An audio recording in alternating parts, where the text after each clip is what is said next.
Good afternoon. Welcome to Falls from Iron. This is the preview of the Aston Villa game taking place tomorrow afternoon at London Stadium. Please don't forget to like the stream, and if you are new to the channel, please subscribe and hit the bell icon, and you will be notified of any new content as and when we upload it to the channel. And as always, guys, we thank you very much indeed for your support as always. Just going to have a quick look at the comments section. We've got Happy Hammerette in.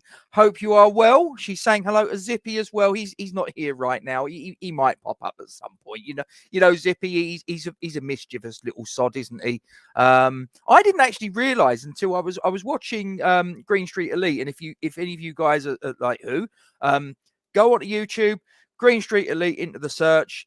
Have a look. Budgie is a good friend of the channel. Give him a subscribe, give him your love. We're a big advocate of following and subscribing to West Ham channels. We're not just sort of sailing alone. We collaborate with lots of other people. We've had help along the way, and we try and help other people along the way. I'm a big believer that what goes around comes around. And yeah, share the love. There's plenty of West Ham content out there. You've obviously, like I say, you've got Green Street Elite, you've got West Ham Random, you've got West Ham Reunited, West Ham Irons channel, West Ham Network, West Ham Voice, Hammers Chat. The list goes on. West Ham Fan TV. So lots of stuff for you to get your teeth into. Hammerhead's there, and Joan, and Hammeret's just saying hello. What a surprise to see your fellow competitor. Dear, oh dear. Gaza, hope you are well, my friend. And Gaza saying hello to Joan and Hammerhead. Okay, so there's a little bit of back and forth in the chat. Everyone's having a good old chin wag. That's good. Now, for those of you that normally watch the streams on Falls from Iron, normally, obviously, Duke is with me. You will have noticed if you watched the post-match for the Seville game that Duke wasn't around. I had Charlie in making his Falls debut, who was at the game in Seville, and gave a perspective from someone that was in the stands, as well as someone, obviously, that watched it at home on the TV. So got two different sides of things. Well, I've got another special guest. I have got another special guest filling in for the big fella who is away line dancing somewhere in the O2 as I am speaking. And I will bring my special guest into the mix right now. The aforementioned Budgie from Green Street Elite. How are you, sir? Good afternoon, Rob. I'm very well, thank you, sir. How are you? Yeah, not bad, not bad. Obviously, I joined yourself and Kieran on your stream earlier, and You did yeah, indeed. great content as always. And yeah, we were discussing. It's always a bit of fun when we get myself and Ernie together, isn't it? You know. Yes, it gets a little bit interesting. Yeah, I mean, the funny thing is that I've probably said this enough times, everybody knows, but I've only known Kieran for less than 2 years. And yet, it kind of feels like we hunted dinosaurs together. Do you know what I mean? It's like, but you know what I mean? It's almost like we've known each other for eons. To build the wheel. Yeah, and well, fuck off. He ain't that clever, is he? Come on, let's be steady. He might be watching. He's probably in the chat if I know him. Actually, he's probably sitting there lurking. Yeah, he's probably there. Very probably.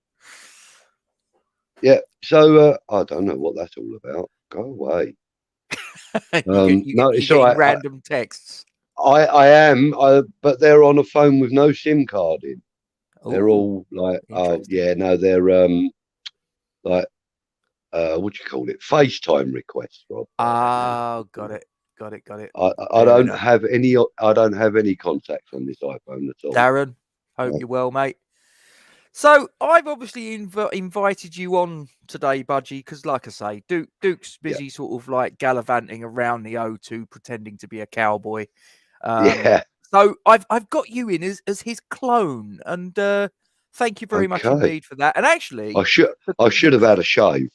That's fine. We'll forgive it. And obviously, Duke's clone from yesterday is in the chat right here. Charlie, hope you're well, mate. You should be getting your plane in about 2 hours, isn't it? There or thereabouts. So Yeah, you'll be back on these sunny Yeah. shores in the sunny borough of Dartford. And it was nice to have his perspective yesterday. You know, I mean, Brilliant. I watched the stream and, you know, I probably was commenting. I think I was commenting. But no, it was nice that he was still out there and still had that buzz about him. You know what I mean? Although It'll very change. calm. He's about to become a father for the first time, so I suspect that these trips away to far-flung places might soon be a thing of the Will be past. few and far between. Yeah, I would have thought. Yeah. You wait. Charlie, you've got a whole lifetime of joy to come, but there are one or two other things that I won't mention live on air. Yeah. The first nappy will be interesting. Yep, that's always a great one. Congratulations to yourself and your partner, Charlie. Yeah. Life will never be the same again. It's a test, but I'll tell you what, mate. I've got 3 of my own, and I wouldn't change it for the world. So, yeah. Well, I've got 4 of my own and 2 adopted. So, you know, I'm a glutton for punishment. He's in the airport now, waiting for the plane home. So we are coming to you live from Seville. Well, not from Seville Airport, but live to Seville. Seville. Yeah. And this was an interesting one. Abramovich, he's been disqualified as a director by the Premier League. Yes, I saw that, and I kind of I commented that it was kind of inevitable when I saw it come up on. I think it was on our group chat. Yeah. I said I thought it was kind of inevitable. I mean, let's be fair. He's been so heavily linked to Vladimir Putin. Yep. That, you know, the thing is, the world looks at, there's no association without guilt. And, you know, unfortunately, that is the way it looks to people. And the Premier League have had to react. They've reacted in the only way that they can. Yeah. Really and truly. They can't ban the club. It's not the club's fault who their owner is as such. No. Or the fans. But, I mean, look, a club with the history that they've got, you know, I would be very, very sad to see them go. And, you know, it would be horrible to see my brothers both on the floor crying as well. So, you know, but I think that's the only thing they can do is disqualify him from having any part of the club, which means that it now has to go into the hands of receivers, I understand. Is that right? To be honest with you, mate, I'm watching it all unfold from a distance. I'm not going to say I don't care what happens with Chelsea, but to be honest, it doesn't affect me. Do you know what I mean? It's certain things. I mean, you see memes going around the internet, and some of them are mildly amusing to downright hilarious, if I'm being honest. But there is a serious side to this, and you know, we as West Ham fans can obviously, you know, have a little bit of a laugh at it and all the rest of it, and maybe take a little bit of the moral high ground. But it's there, but for the grace of God, because if Roman Abramovich 20 years ago had gone left instead of going right, he might have become our owner. Do you know what I mean? And we would now be where Chelsea are, and we'd all be sort of going, oh dear. So I'm like I say, I'm always sort of like there, but for the grace of God. Do you know what I mean? But there you go. Anyway, look, we're not here to talk about Chelsea. We're here to talk about the game that's going to unfold tomorrow at London Stadium. So shall we get down to it, sir? Let's do that. Let's do it. Right. Do you know what? Actually, sorry, Rob, I was going to say that I thought you had another guest. I thought you said something about a special guest. Well, because I'm not exactly special. You are a special guest. Let's not. That's very kind of you. Sorry. There you go. Anyway, right. So I am going to go. Hang on. Let me get rid of that and go full screen with that. Now, this isn't necessarily the team that I would advocate putting out. This is the team that I suspect David Moyes will put out. Fabianski to return in goal. I think that's a fairly obvious one, if I'm being truthful. Yep. I don't really see he's going to make wholesale changes. And maybe he should. And if I was in his shoes, I absolutely would. But I don't think he will, because he hasn't generally made that much in the way of wholesale changes. So I think he's going to go Cresswell, Zuma, Dawson, Johnson, the same back four that played the other night in Seville.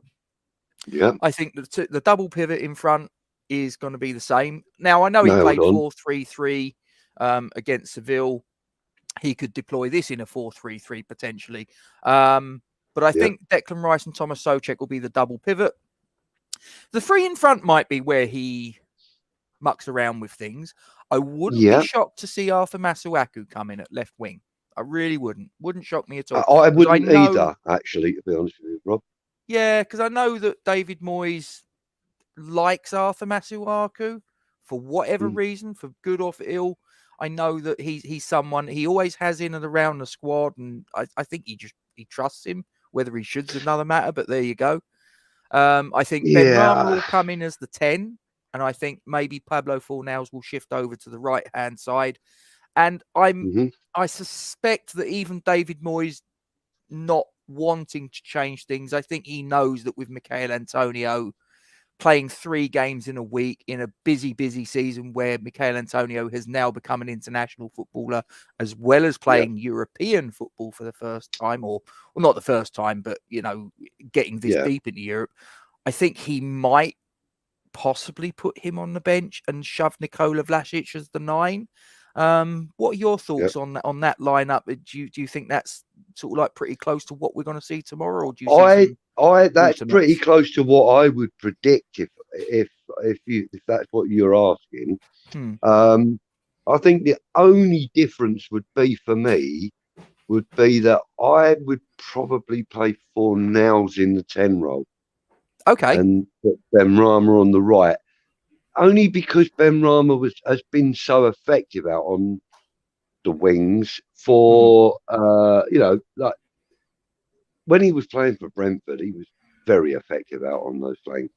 He used to love cutting in. He got quite a few goals out of it. He got a lot of assists out of it.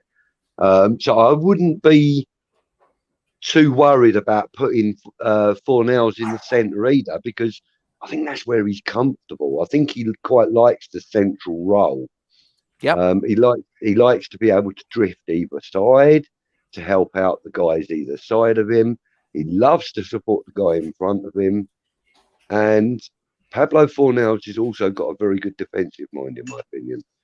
He may not always have the best defensive tackle in him, but he does the work rate. He does try and do the job. Now, I think Fornals in that 10 role might work for me with that lineup, with Masuaku out on the left. Yeah. I mean, there's no doubting that you would keep Masuaku on the left. So who would you have on the right then? You say you Benrahma. So you'd have Benrahma on the right and Masuaku left. Yeah. Okay. Yeah, because that's kind of switching things around a little bit from our normal inverted wingers.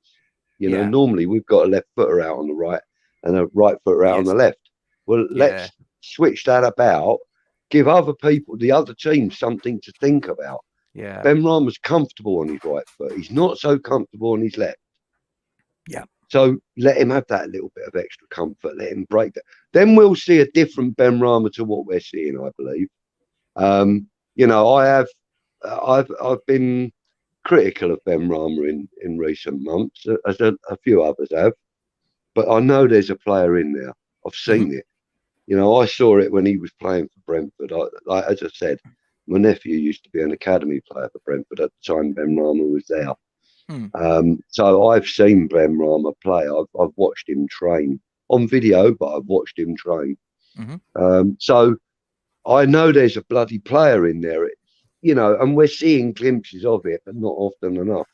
And I do believe that I feel that that's because he might be being played out of position.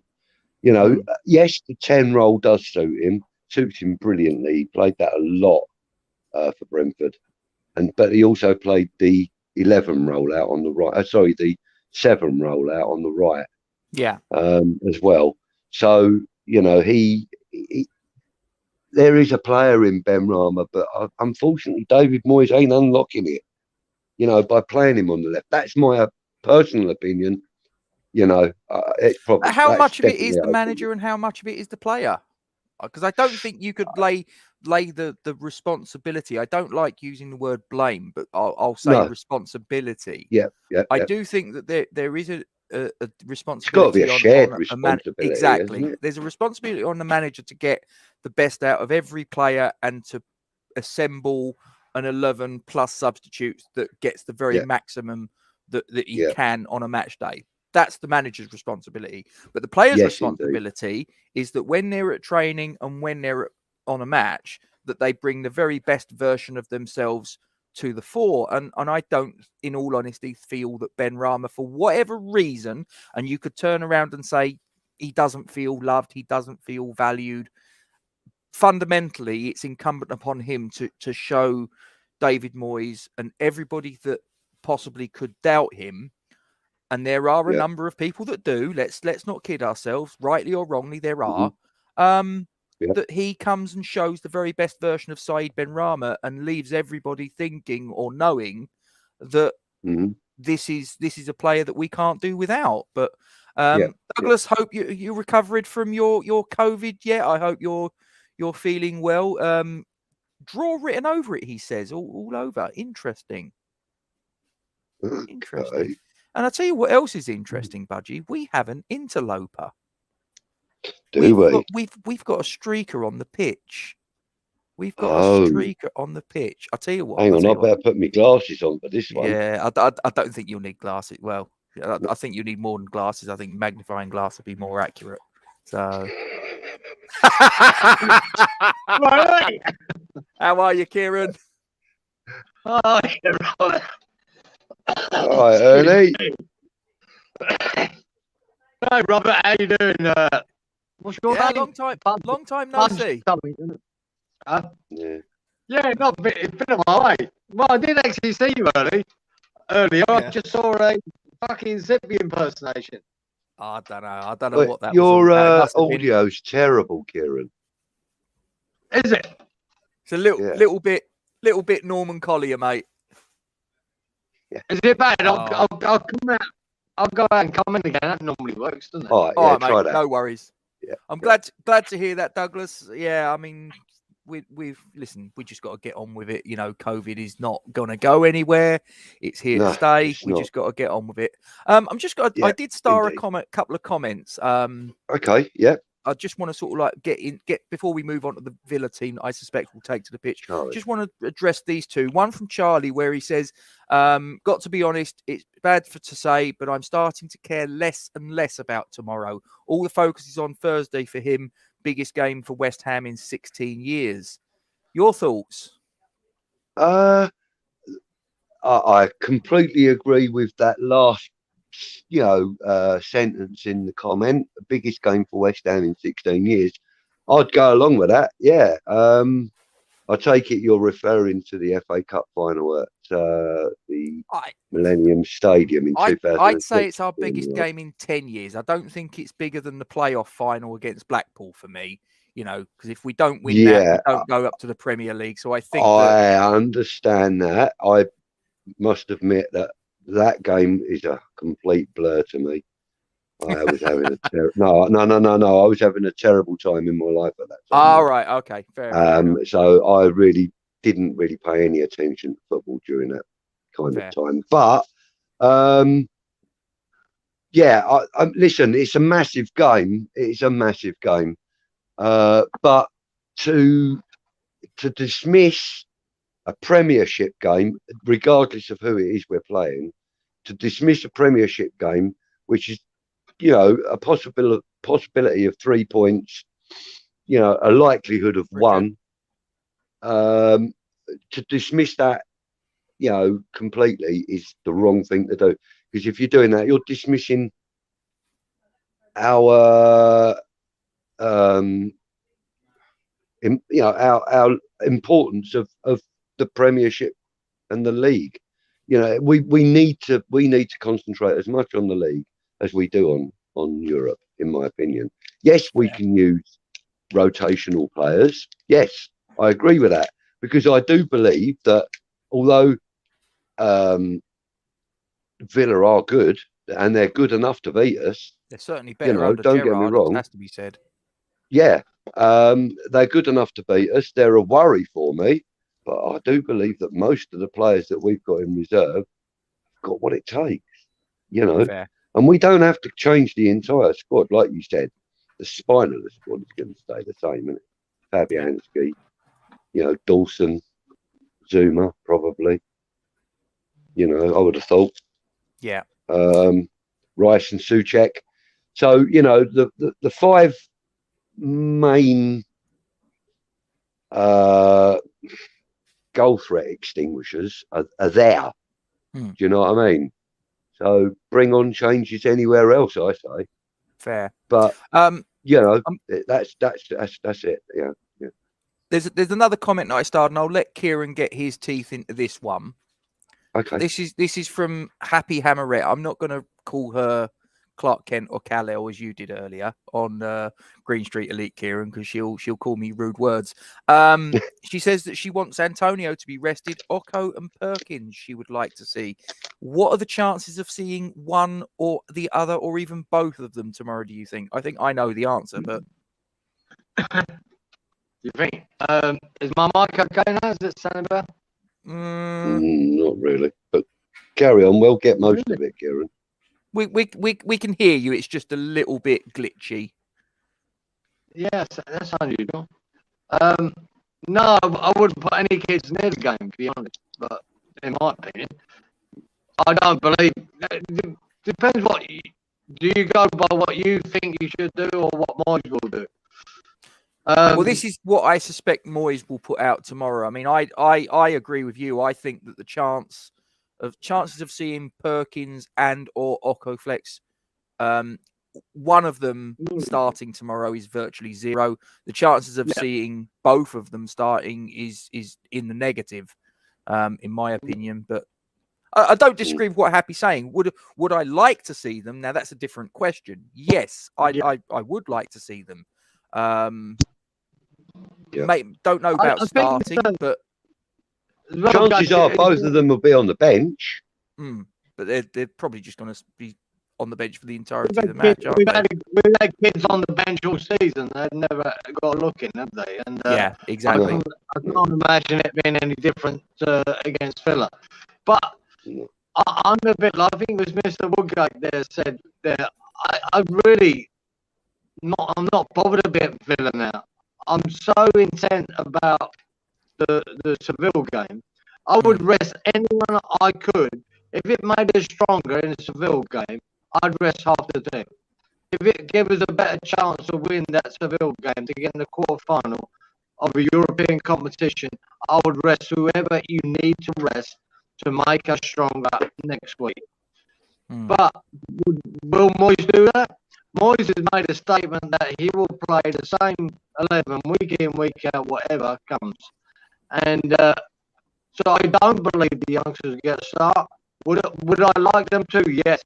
I'd like the rest, whoever, so we have a better chance of progressing in Europe. I just don't think Moyes has got that mindset. Yeah. And I think the only time or the only way we're going to see any of the younger lads that will be on the bench, and it's inevitable that there will be a number of them on the bench. But I think the only chance we're going to get to see them is if we've got a clear 2-goal lead and it's 80-odd minutes, and then we might see 10 minutes for Perkins or Occo, but I don't think that we'll see them unless, we're near enough assured the result. That's what I think. Yeah. Charlie's just come back in response to Happy. It's got to be tight in the top 7, so every point is crucial. So I expect Moyes will go strong. But either way, Charlie thinks it's going to come down to games between the top 4 to 8. So, and I agree. I think that it will be the games that we play in the remainder of the season against teams in that range that will decide ultimately where we finish. But anyway, right, I am just going to get rid of Charlie's comment. I do apologize, Charlie. Just momentarily, you understand. Right, okay, and I am going to go and change that for that and go full screen like that and get rid of that. Okay, this is what I suspect Steven Gerrard will put onto the pitch at London Stadium tomorrow.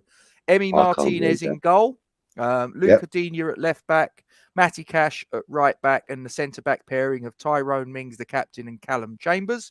I think he's then going to go with a midfield three of Jacob Ramsey, Douglas Luiz, and John McGinn. Felipe Coutinho will be in a floating role, just in front of the midfield, but just off of the front partnership. Quite unusual to see these days. Two proper out-and-out strikers up top, Ollie Watkins and Danny Ings, to complete the 11. That is my suspicion of what Steven Gerrard is going to go with tomorrow. I'll start with you, Kieran. What say you if that takes to the pitch tomorrow? I'll tell you what, mate. When you look at that team, it's not a bad side, is it? It's bloody good. It's pretty decent. It is. It's a decent side, mate. And one of the guys I've really been impressed with lately is that Ramsey. And when I done one from each team with Titch on Hammers Fans United, yep. Well, I was lucky enough that Coutinho had just signed for a Villa, and he was straight in. He was straight in. I couldn't wait to get him in my team, mate, because I think that. Yeah, you're a tosser though, because you ummed and ahed for about 4 months before doing it. I know you didn't have the option much, but I did, and I couldn't wait to get him in because I think that guy is one of the best players in the world. Coutinho. He was at Liverpool. He had an iffy B time when he went to Europe, but my God, what a player! And he's proven that already at Villa. But I like that Ramsey, man. That boy, I think he's up and coming and really good. Yeah. And you look at all these, there's really not a bad player there. You go look at them, well, there's not really many weaknesses. McGinn's a good boy. You know, I very like underrated player. Yeah, very underrated, brother. And I like the team they put out, and you go, wow, that's a tough team to beat, man. I mean, that front three alone looks like a goal machine, doesn't it? Yeah, and Danny Ings, you give him the space, he'll score. He's a proper striker. He's not like oh God, yeah. Do you know who he reminds me of? He reminds me of Robbie Fowler. Used to be able to dig a goal out of nothing. You know, that's what Danny Ings reminds me. Only problem that Ings has got is that he's quite injury prone, isn't he? If he didn't have the injuries that he'd have been probably still been at Liverpool. That's right. True. But if he's on the pitch, Robert, he's not injured. He's not injured, is he? And we have to deal with it. But you know that, I mean, he's a bit like Antonio, that you sort of like, you're always probably going to be sort of sitting there thinking, yeah, but an injury's not far away because he's had so many of them down the years. Do you know what I mean? Yeah. But so I've had your thoughts there, Kieran. Your thoughts on that 11 there, Budge? Well, as I say, that front three looks like a complete goal machine. I mean, it looks like a goal factory, if you ask me. Ollie Watkins is incredibly quick at turning and shooting and stuff like that. As we just said, Danny Ings is just an out-and-out striker, and Coutinho has got so much flair and technical ability that he can pop a goal from anywhere on the pitch almost, and he can provide assists from anywhere on the pitch. So that is a proper goal factory right there. The midfield three, they're pretty consistent, pretty strong, and they've been notable this year. I feel that the Villa midfield has probably been, other than ours, is probably one of the most notable midfields. They're creative, they're strong, they're not letting a lot of stuff through them either way. So, I think we've got a good game on our hands tomorrow, which is why I don't want us to rotate too much, but I want us to, have a little bit of a rotation, because obviously got our eye on Seville next week. Yeah, it's a balancing act, isn't it? I mean, it is. Like I say, that the team that I put out of West Ham, it's not necessarily what I would pick, but it's what I suspect David Moyes will pick. So there you go. Anyway, moving on to the next slide. I just thought we get the Premier League form guide up for people to see. I'll tell you what, let me just go get rid of that.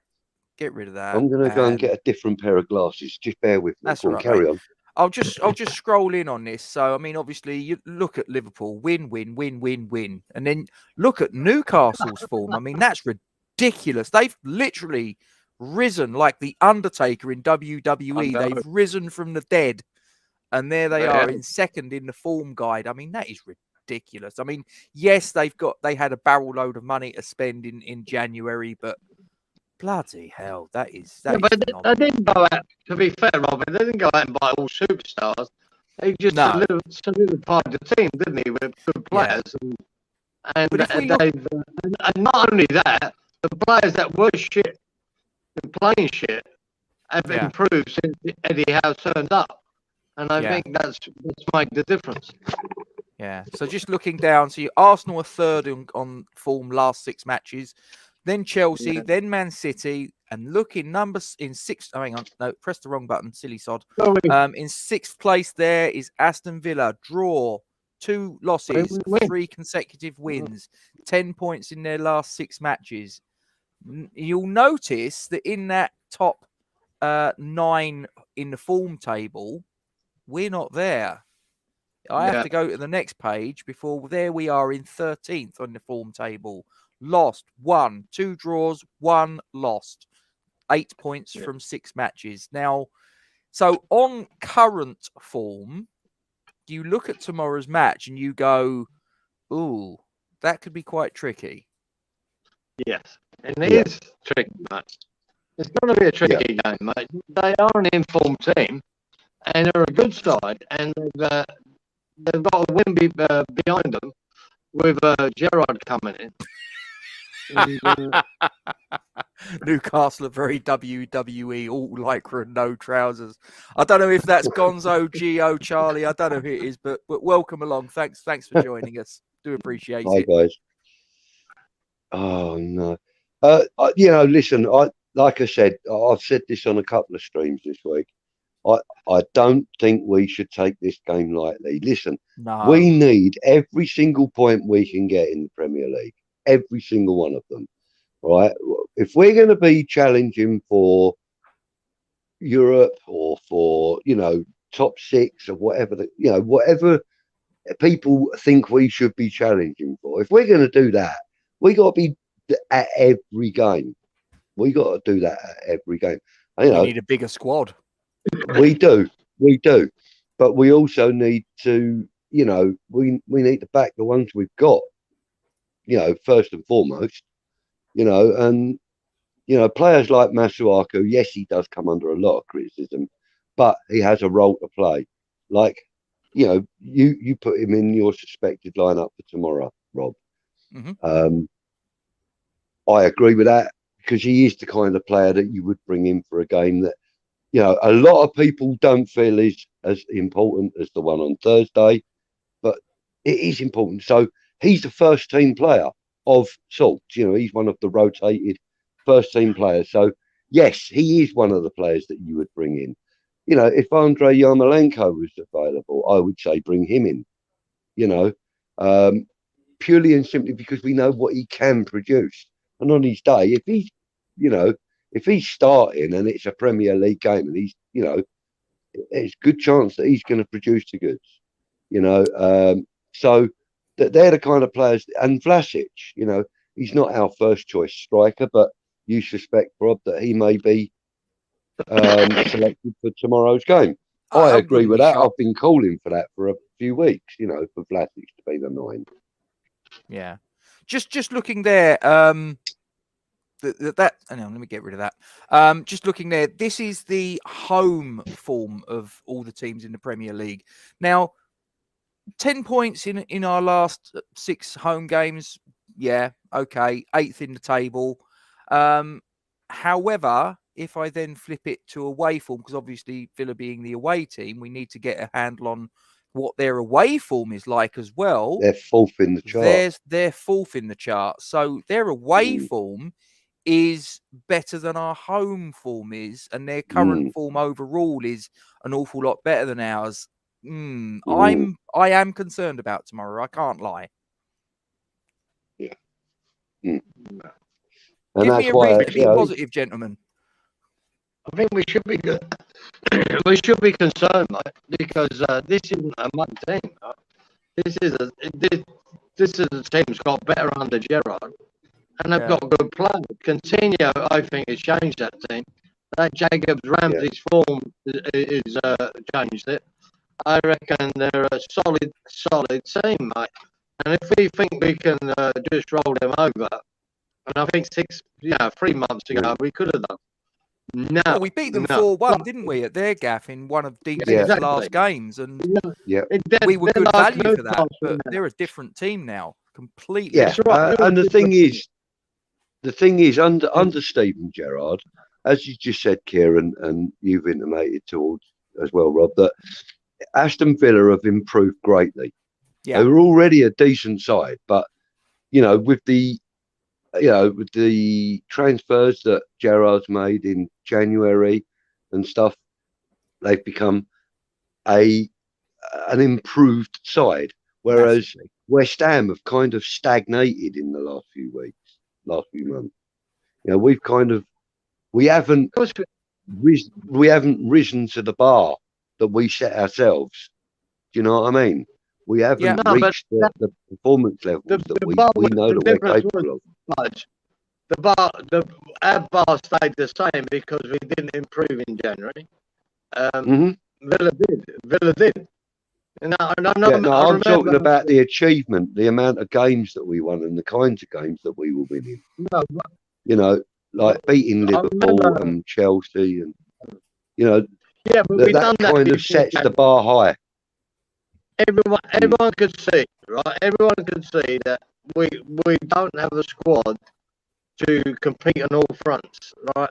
And we all presumed January would be, we'd get a boost, 2 or 3 players, right? I think we all expected that, and it didn't happen. And it was a bit of a downer for us, where other teams did. When you talk about Newcastle or Aston Villa, they all improved their squad in January, and we didn't. We missed the trick there. And now we are going to have to battle with what we got, which we have to now. Moyes is going to be judged by not bringing people in, but not till the end of the season. Right? I'm not going to judge until then, but I do believe we're falling behind here, because we didn't sign anyone in January, and all the games we've got coming up with Europe as well, we will be found out. We will be found out. We needed a strength and we didn't. So Steven Gerrard's a massive draw for them, though, isn't he? In terms of there'll be. I mean, look at Felipe Coutinho. I know they were teammates at Liverpool, but I think there are certain managers that will have a certain gravitas just by their name alone that will attract players to a club that, if that manager wasn't there, just wouldn't simply be interested in the club. And Steven Gerrard, in my opinion, is a case in point. I think that their form since he's walked through the door has been absolutely brilliant. And it'd be interesting to see what he's given to work with in terms of a transfer budget in the summer, because I do look at them and think, do you know what? If they could get their act together, they could be challenging. They could be pressuring us. Do you know what I mean? Yes, that's I mean, the thing is that they are one of the more wealthy clubs in the Premiership anyway. We've spoken about this in the past, that they have got a bundle of money that they can draw on. So, the chances are, with having a name like Steven Gerrard at the helm, the chances are, big names will come. Big names will come, especially, when they look at the form since his arrival. They've only got to do that. They're going to. You have to leverage whatever advantage you've got, haven't you, Budge? And this is kind of why it frustrated me that we didn't do any business in the January transfer window. In that, we were at that point, we were challenging for top 4. We're in at that point the last 16 of the Europa League. We're still in the FA Cup at that point. And a London club, a Premier League club that's got all of the advantages that has. Why on earth did we not leverage all those advantages that we had in our favour to try and at least get someone through the door that would just spice things up a little bit, like Jesse Lingard did the previous season. I mean, I'm a big believer that you strengthen when you're in a position to strengthen, sort of thing. When you've got those advantages that you can bring to the table, you make that weaponry count, and we didn't. And that's the thing that frustrates me. And you look at Steven Gerrard, he's used his name to strengthen Villa. And like I say, it just and personal really contacts as well, obviously, with We Coutinho. were in a position there to crack on. We really were. And I do remember talking to Peach about this about at least a month or maybe more before Charlie, the January window, when I said this is probably going to be the most important window West Ham's ever going to have. That was my words to him. I said, if we buy right in this window, we could be challenging for top 4. But we will at least secure top 6, right? And that was all I care about, is securing top 6. So we go again next year in Europe. We'll make sure of our position in Europe, because that's what you want as fans. You want to be competing in the Premier League. You want to be challenging the top 6, and you want to be in Europe again. Now, by not buying anyone in that thing, it diminished our chances of being in the top 6. And now that top 6 is seriously under threat. We've got every chance to finish in 7th or 8th. Right? And that's why I think that European game next week is more important now, where Villa is probably less important. But do I think we want to still put points to the board against Villa? Of course we do. Of course we do. Of course we do. But we should have solidified that chance of staying in the top 6 by bringing 2 or 3 players. I couldn't believe. I knew the first 3 weeks of that window were rubbish, right? I knew. I wasn't even listening to it. I couldn't care. But I still believe in that last week we'd signed 2 or 3 players, and we signed no one. And I know Duke said it the other day. He's sick of people beating this drum about not signing. But to be fair, you have to beat this drum, because it's a trick missed. It's a chance missed. Well, we really could have pushed on. And I can't help by saying it. And I think by the end of the season, unless we have an upturn in form and go brilliantly for the next 8-10 games, everyone will be beating that drum about what we didn't do in January, which is a shame. Just turning our focus on the match itself tomorrow, if I might bring this one to yourself, Budgie, first of all, and then I'll move on to Kieran with the same question. Okay. Who is the key to West Ham's success, in your opinion, tomorrow? Whether that be someone that you think is going to start, or someone that could be introduced from the bench and make a positive impact in our favour. And who's the player that you fear from the Villa side of things? Okay. Well, first of all, I think the most important person for West Ham tomorrow is going to be David Moyes. But as far as the players are concerned, I think we're going to have to rely quite heavily on Fabianski. Okay. So I think well, look, like busy? I said, there's a goal factory right in front of him. He's going to be busy. So, the guys, all 5 of the guys at the back, Fabianski and the back 4, are all going to have their work cut out tomorrow. So, putting my finger on a man of the match for West Ham, with that in mind, I'm going to go with Fabianski, because I think he's going to be the busiest. He's going to be earning his corner. Who's the player you fear from the Villa side of things? Who's the one that you look at and go, we need to keep him quiet? Coutinho. He's too creative for us. Far too creative. Yeah, he is different gravy. I mean, it went badly wrong for him at Barcelona for a multitude of reasons, but he seems to have walked into Villa Park, and he looks like he's been reinvigorated. I really do think that Steven Gerrard, obviously his past association with him, he's obviously put his arm around him and said, I've played alongside you. I know how good you are. just go out there, do your thing. Show me what this is you've your got. stage. Yeah, Yeah. yeah. And he's gone out there and done it. I You mean, know, the guy's quality. in fairness, you know, like for us to have Coutinho facing Coutinho tomorrow, I kind of look at him and I say to myself, how would West Ham have coped with, you know, Dimitri Payet in his prime playing against us rather than for us? You know, Coutinho's the kind of player that can produce the kind of magic that He's box Payet office, did. isn't he? Oh, he's completely world class, completely. You know, maybe he hasn't been given that status yet by the general media, but mate, he is world class. I think anyone that knows their stuff about football looks at him, and he's the sort of player that if you weren't into football, but you wanted to see, if you were going to pay money to watch someone play the game of football and play it in a free flowing, carefree way, he's your man. He is, and you know, the fact that he's come to Villa. And, you know, he's got a high-profile manager name right behind him. And they are going to be challenging for silverware. Trust me, they will be. Because of that, he'll get noticed by, you know, more and more people. And, you know, he's potentially, he could put himself in the running for, you know, Ballon d'Ors and things like that now.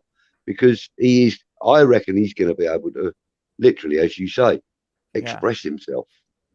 And once he does that, there's not much more pure football. Do you know what? Do you know what? Being in this chair, sometimes it's a bit like London buses. I sit here and I wait for someone to turn up, and then not just one, not just two, but three of them turn up. We've got another streaker on the pitch. Oh my goodness! Shall I bring him in? Yeah, bring him in. It might not. I'm saying him. I could say it could be a female. It could be a female. Yeah, I know it isn't. No, it's not. Then. No, it isn't. It isn't a female. Hold on, I'm ordering a pizza. Are you? Yeah. Right. Okay. Let's clear something up. Do you have pineapple on your pizza? It's not a pizza, right? It's a calzone, and I never know whether you say calzone or calzone. Does anyone know? It's calzone. I not put it this way. My missus is a chef and she calls it a calzone, so I'm going. Well, that'll do for me. It sounds more Italian. It sounds like it should be Italian. Unfortunately, they're telling me my information don't match on PayPal, which is nonsense. It's absolute. Computer says no. They made me change it recently. This is the thing with the passwords, right?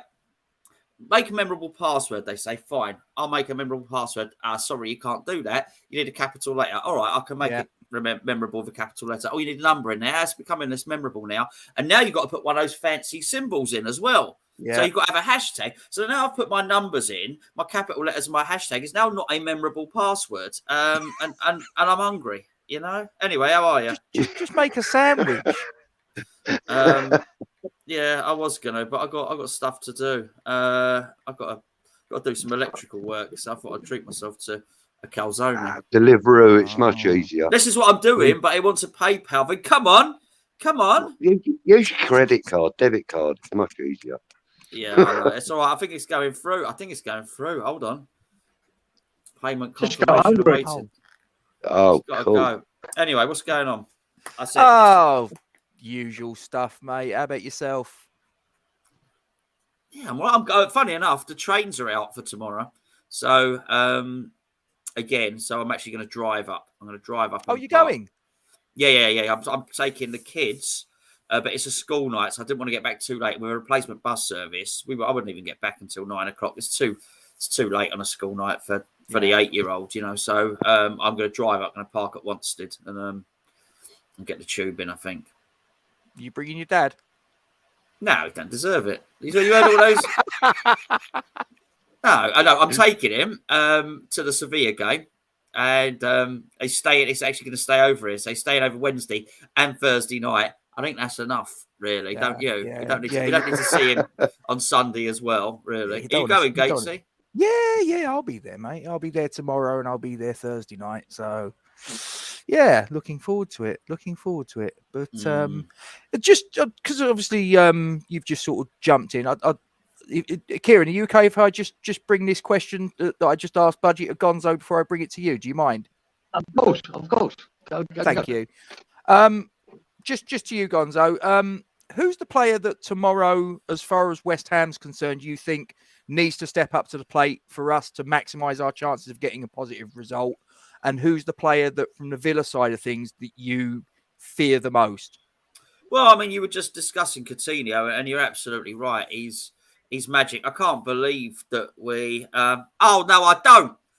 Gonzo doesn't talk like Michael Caine. My name is Michael Caine, my name is and Michael, I am a nosy neighbour. Yeah. Anyway, no. I think Coutinho is the obvious one. I am a little bit. It's what's his name, Ramsey, which I think is a little bit worried because Ramsey, I think we'll pick up on Coutinho because he's the high-profile player who probably have some contingency plan. In terms of players stepping up for us, it's got to be Souček, and we need a level of performance from him that's been better than any that we've had from him for a little while. Actually, I know he scored the goal recently, but he looked really tired in midweek. He looked clumsy. It just looked like he lacked general coordination. We're going to really need him to step up. It's quite funny actually because my son played football this morning, and there's like a kiosk. I say a kiosk thing. It's not. I've got a gazebo up. They serve food from there. Nice. There's a guy sat under the gazebo, and I could hear him talking to the other guy, and I thought, yeah, I could just tell that's an Essex accent, right? And I knew it. I could hear him talking. I thought I'll eavesdrop on the conversation a little bit. I thought I could tell he's a West Ham fan. So anyway, he starts going on, and then basically he starts talking about Declan and Chelsea. So I thought, right, okay. So I said to him, did you enjoy the game on Thursday night? Anyway, so we start having a chat. And he said, oh, yeah. He said, so I know a few people down West Ham and all that. He said, yeah, I know a guy that knows a guy. And he's told me that Bowen's out for ages. Now, the thing is, I hear this a lot. Not about Bowen, by the way. But you often hear someone that knows a guy that knows a guy sort of thing. Yeah. He said, yeah, Bowen's out for ages. That's it. We're screwed and all that. Oh, crikey. I hope not. But you do hear it so often. Everyone knows something. I'd sort of try and take it with a little pinch of salt, really. But yeah, Souček's got to step up, boys. Souček's got to step up. Yeah, fair. He has looked very a shadow of his former self, I think it's fair to say. Gatesy? Yes. Well, what's going on? So we've got like the dressing room thing behind you, or it's a hospital lobby? No, it's the dressing room at London Stadium. Okay. Why is there a pink curtain? Just because. Is that actually a pink curtain, or was the pink curtain in the stadium? No, this is my pink curtain. Oh, okay. So you've got half a green screen. Well, it's the angle that I've got to have. Yeah, long story. It's not my kitchen, no. That's another story. My missus, don't mention a kitchen to my missus, please. If that was your kitchen, I'll tell you what, you get some stuff in there, mate. You could probably have the tumble dryer. You could have everything in there, mate. As you know, I'd have honestly, mate. That's a big old space you got behind you there. The pillar, I'd probably knock the pillar out, open it up a little bit, get some light in there, get one of those range cookers, one of the big ones. You could do a lot, mate. It's very, very impressive. Yeah, well, very impressive. The company I work for, we've got a brand within the sort of the company's portfolio, and I was talking to one of the engineers that works on them. 45 grand for a fridge freezer. Well, what's it do? That was exactly what I said. I was like, does it make sort of like, better quality ice cubes? What's Rob, he's trying to sell you Finland. No, seriously. I've checked it out. These are sort of like refrigeration bits and pieces that will go to people like the Duke of Westminster and people like that. They'll actually pay 45k for a fridge freezer. And I'm sitting there going, for 45k, I'd want an awful lot more than ice cubes. And I want to drive it. I want to be able to drive it, really. Yes. Yeah, I know. It's funny, isn't it? How much milk has he got, the Duke of Westminster, I wonder? You'd be able to put an entire cow in this bloody thing. You wouldn't have the cow. It's the size of your kitchen, mate. I'd knock that through where you got the shirts hanging up. I'd have the cow in there. That's milking a cow, not something else. Yeah. I love it. I love it. You get half a herd in that fucking freezer. Yeah, you know. Right. So we've had Gonzo's input. Same to you, Kieran. Who needs to sort of show up for us, and who do you think we need to keep quiet tomorrow from their side? Oh, well, the usual suspect on their side is Coutinho. Because I tell you what, pick someone other than Coutinho. Huh?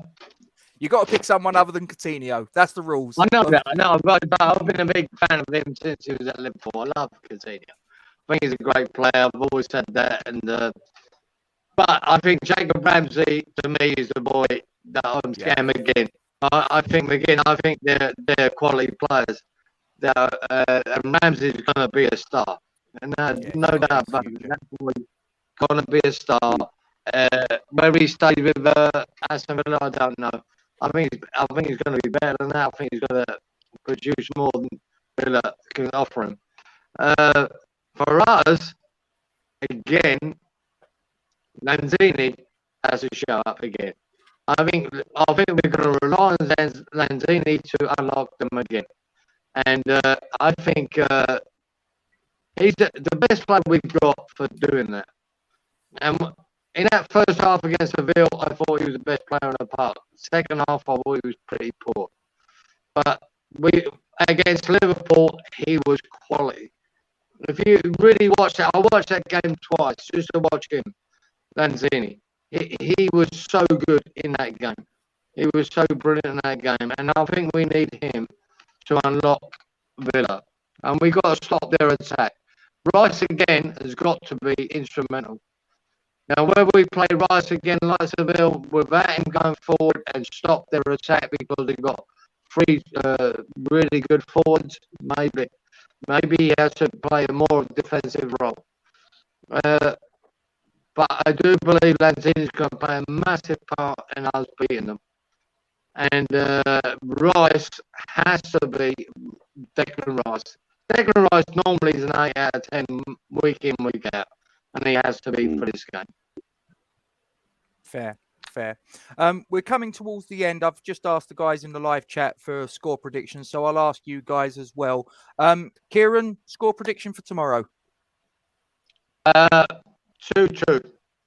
A Desmond. Yes. An Archbishop. Yeah. Gonzo?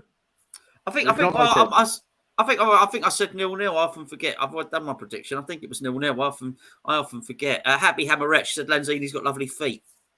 When did you see his feet? How does she know what his feet looks like? She knows every inch of Manuel She don't get Lanzini. lower. She don't get no lower than these. I wouldn't have thought. No, she knows every square inch of that boy's body. Let me tell you. He's got like a lovely face. He's probably got a pedicure. That's the feet one, isn't it? Yeah. Lovely feet, Lanzini. I think Hammerette would give Manuel Lanzini more than a pedicure, if I'm being honest. She knows. She knows. Definitely. So you're going for a draw as well, 0-0. Budgie. My heart tells me 2-1 to West Ham. My head's telling me a really tight 1-1. Can I just say, by the way, before and Villa are playing really well. Everyone seems to herald, right, that whoever the newest one of the block is, this is the way it should be done. So at the moment, it was Villa. I remember it being Southampton. Then Southampton got thrashed a couple of times, 9-0 or whatever, and then it wasn't Southampton anymore. I remember it being Wolves, heralded as the way it should be done, and then Wolves did shit last season. Then it wasn't Wolves. Very recent. So I think at the start of Rafa Benitez's reign, Everton was the way it should be done, and now they might be getting docked points because it looks like they may well have overspent. I think Villa are really, really good, but I do think it's very rare that any club. I think Leicester have done it better than anyone. Leicester managed to stay up and around the top 6 or 7 for about 5 or 6 seasons, which I think is really impressive. In the main, clubs don't. So I think Villa might have a couple of good seasons. Then I think they see him drop down. So Everton, couple of good seasons, they drop down. Wolves, as I say, I think there are a number of these clubs really. So they're in a as a foreign manager would say, they're in a good moment. They're in a good moment. at the moment, Aston Villa, and they're going to prove it Aren't really hard. Aren't we going to be one of them? There's a good moment and then drop down. I think we've probably got a little bit more. It's funny actually. So I was listening to you all, and when you were talking about having now being a good, we missed an opportunity. There was no better opportunity. As one of you was saying, there's no better opportunity than now for us to push on and really build on a platform. We've made a platform. Now is the time to build on it. And I do agree. I'll tell you somebody that won't agree with that, and that's David Moyes. Because David Moyes will be thinking, oh, don't worry about that. This will be happening again. And I think that's very much our West Ham side of us thinking, hold on, this is the best it's been in years. But David Moyes won't be viewing us like that. David Moyes will be thinking, well, hold on a second. No, we'll be here next season and we'll be here the season after. Do not think that the best has happened. I bet David Moyes thinking, I ain't even started yet, by the way. We will next season, then the season, then the season after that, be in and around the top 6. So I'll have plenty of opportunity to build on that. I just think his view is longer term. I think, in terms of, to answer your question, do I think can we be that? Are we going to be that team that's just up there for a couple of seasons? I think if it's just down to David Moyes, we won't be. What we know about David Moyes is the one certainty in the equation. What we don't know is the new dynamic of the ownership. That's what we don't know. I think everyone's hoping Kretinsky spends money. Maybe he doesn't. He might be just as miserly as the other two. Yeah. We don't know. But what David Moyes can do is keep you up there with not as big a budget as the other teams. Yeah. And he's proven it a long time. So I suspect while David Moyes is around, we will continually be a top 10 club. How concerned are you, just before we sort of hit the end broadcast, just because you brought it up there, because there was obviously some reports I've seen, I dare say you must have seen them as well, this thing going on over in Ukraine and Russia, that some of Daniel Kretinsky's investments portfolio might be adversely affected. Do you feel that's a cause for concern or not really? Well, yeah, I think clearly his portfolio be affected, but so was Sullivan's by COVID, because he ran commercial property, and as businesses go down the pan, there's not as many. Mate, if you own a shop front, what you want is lots of people wanting that shop. If there's business going to, so just commercial property revenues went down anyway. The one thing about Kretinsky is that he never owns much of anything. So he's got a 20% here, 10% there, 30% here and stuff like that. I do think his portfolio will have gone down a little bit. So yes, I think that's the case. Also, he's worth about 3 billion. I think his missus is worth double, by the way. Yeah. So that's the other thing to consider. But I still don't think that tells us whether he's going to plough loads of money in or not. I think what is important to recognise that he is not an oligarch. He has not been bankrolling the Putin regime. So for people that are worried about that, that's not a thing. You may well find his wealth, which is on paper. It's not like he's got 3 billion down the side of the sofa. It's all tied up, in stuff. You may well find that his net worth has dropped by 200 million or something like that. Maybe that's it. How will that impact West Ham? I don't know. Fair. Gentlemen, he also does a lot of investment for other organisations as well, doesn't he? And he like even though he might own certain percentages of companies, he also advises others to invest as well, and therefore he has not control, but he's what's the word I'm looking for? Investment broker. Yeah. So I mean, he can pull investors in from his brokerage. You know what I mean, as well. So there's always that he can bring to the club. Yeah, I think all we want is not massive amounts of money. I as a West Ham fan, I'm quite confident that we can generate our own revenue because I think we're well supported. I think it gets unmentioned so many times. It's funny, by the same people that told us we were moving from a 34,000 stadium to one that was at the time 52,000, and we were told we'd never fill it.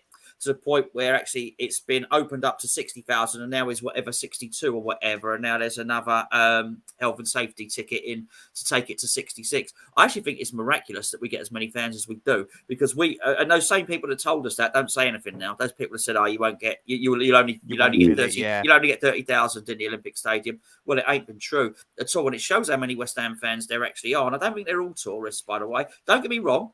I don't think there are 60,000 that go there, but I do think those 34,000 have turned into 50,000. I do think we've got 50,000 fans. And so I think with that in mind, I also think we're quite generous in the way we spend as fans. We will buy stuff from the club shop. We will buy.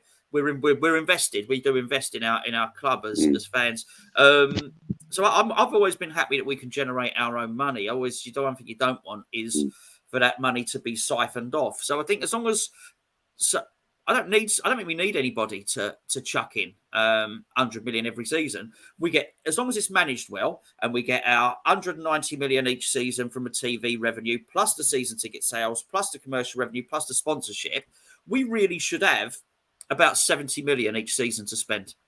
And on transfers and stuff like that. I think if we're just allowed to do that, and every season Moyes had 70 million to spend, I think you'd find that incrementally we'd start doing okay anyway. So it's an interesting one. We're never going to be able to compete with the big clubs, but even the likes of Newcastle, I wouldn't want to be in their situation, because if I was a Newcastle fan at the moment, I'd be looking at what's been happening, because the government will legislate for this stuff now. About there'll be an ownership thing coming at some point. If I was Newcastle, I'd be thinking, oh no, this is you heard what Amanda Staveley was talking recently when she was talking about sympathy for Abramovich, and when she was talking about all that stuff, you could tell she was thinking of herself. She was thinking, shit, this could happen. This could happen to us. And you know, this thing with the sanctions and stuff on Russia, it does affect every single club in every tier of the game. It affects us all. It does. Certainly. No, but it affects clubs in Russia too, doesn't it? I mean, we had people jumping on the bandwagon of we might not have to pay the full amount for Vlasic. Yeah. What? To Spartak Moscow, right? Who've been kicked out of the competition, right? You're just trying to ruin another club by not paying that money. No, I agree. It's nothing to do with the Russian regime or Putin. It's just a football club. And please do not go down that two-bob road of not paying that fucking club the money. It's nothing to do with it. It's nothing to do with it. But if they're being instructed not to, what we should be doing is putting it in a fund. So it's then then it's up to the politicians to make sure that money that's going to CSKA Moscow doesn't go to Putin's regime. That's up for them to decide. The other thing that is more relevant to West Ham is that we would still owe probably 10 million to Kurt Zuma's money. We ain't allowed to pay them. We are not allowed to pay Chelsea that money that's owed to Zuma at the moment. That's not such a bad thing, though. That's not so bad. It's not. It's absolutely. You can always rely on Kieran to come up with something to. You got to find a positive out of negative, gentlemen. That's what you got to do in life. Right. Okay. I am going to just ask everybody to please don't forget to like, comment on, and share the stream. Subscribe to our YouTube channel and hit the bell icon for alerts on new content. And as always, guys, we thank you very much indeed for your support. Gonzo, thanks for your appearance, and thank you as well to Kieran and Budgie. I am gonna hit end credits. I'll see you in the green room if you're gonna stick around, chaps. And I'm just gonna finish with my usual sign out. Come on, you Irons. Come on, you Irons.